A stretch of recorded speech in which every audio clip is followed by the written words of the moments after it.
ప్రముఖ social media దిగ్గజం meta తన ఏఐ ప్రాజెక్టుల పునర్నిర్మాణంలో భాగంగా ప్రపంచవ్యాప్తంగా దాదాపు 8,000 మంది ఉద్యోగులను తొలగించే ప్రక్రియను చేపట్టింది.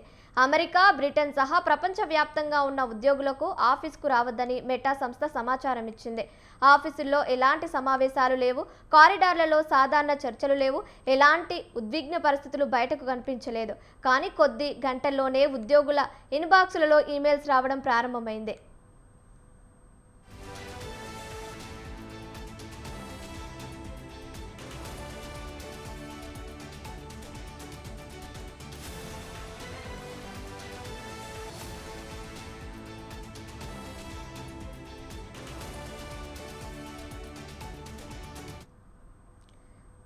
మెటా ప్లాట్ఫామ్ సంస్థ భారీ స్థాయిలో ఉద్యోగాల కోతను ప్రారంభించింది. దాదాపు 8,000 మంది ఉద్యోగులను తొలగిస్తున్నట్లు ప్రకటించింది. ఇది సంస్థ మొత్తం ఉద్యోగుల్లో సుమారు 10%. మొదటి తొలగింపు ఈమెయిల్స్ సింగపూర్ కార్యాలయంలోని ఉద్యోగులకు అందినట్లు సమాచారం. స్థానిక కాలమానం ప్రకారం తెల్లవారుజామున 4 గంటలకు ఈమెయిల్స్ వెళ్లాయి. భారత కాలమానం ప్రకారం అది రాత్రి 1:30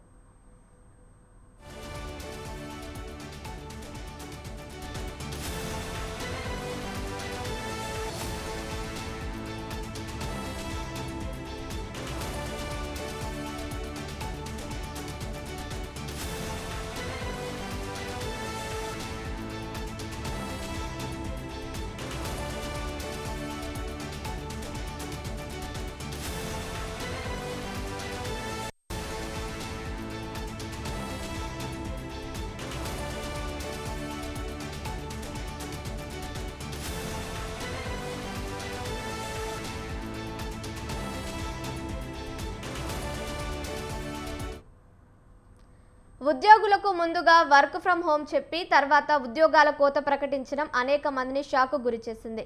ఈ తొలగింపులకు ముందు మెటాలో సుమారు 78,000 మంది ఉద్యోగులు పనిచేస్తున్నారు. ఇప్పుడు వేల మంది ఉద్యోగాలు కోల్పోతుండగా మరికొందరిని కొత్త విభాగాలకు మార్చుతున్నారు. సంస్థ చీఫ్ పీపుల్ ఆఫీసర్ జానెల్ గేల్ ఒక అంతర్గత మెమోలో తెలిపిన వివరాల ప్రకారం 7,000 మంది ఉద్యోగులను కొత్త ఏఐ ఆధారిత బృందాలకు బదిలీ చేస్తున్నారని, సుమారు 6,000 ఖాళీ పోస్టులను పూర్తిగా రద్దు చేశారని తెలిపారు. మేనేజ్మెంట్ స్థాయిలను తగ్గిస్తున్నారని చెప్పారు.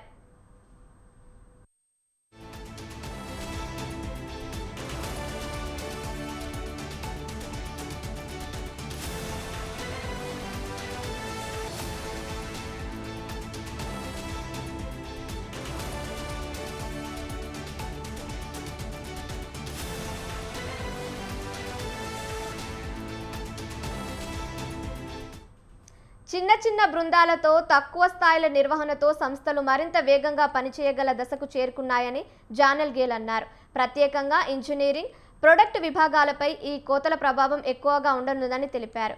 ఏడాది చివరిలో మరిన్ని తొలగింపులు జరిగే అవకాశం ఉందని కూడా సమాచారం ఉందని చెప్పారు. మెటా సీఈఓ మార్క్ జుకర్బర్గ్ ప్రస్తుతం ఏఐపై పూర్తి దృష్టి సారించారు.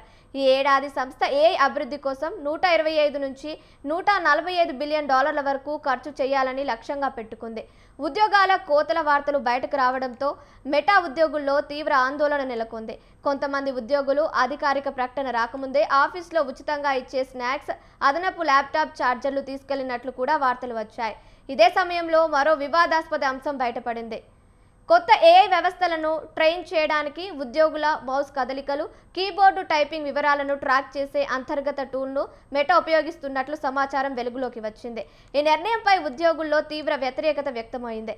1000కి పైగా ఉద్యోగులు దీనికి వ్యతిరేకంగా పిటిషన్పై సంతకాలు చేసినట్లు తెలుస్తోంది.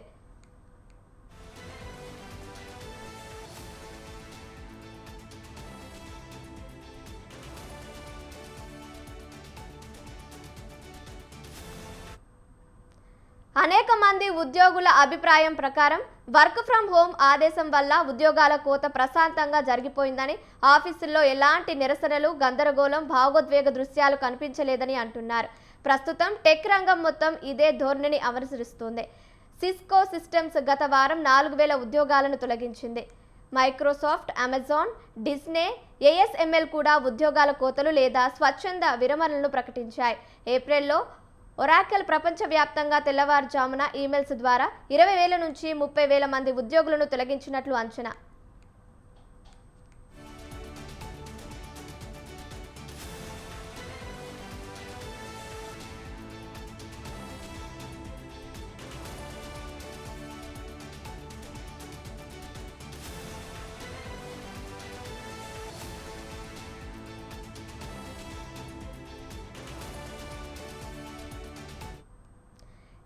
ఆటోమేటెడ్ వ్యవస్థలు రావడంతో సాధారణ software development, customer support, data నిర్వహణ వంటి పనులు యంత్రాల చేతుల్లోకి వెళ్తున్నాయి.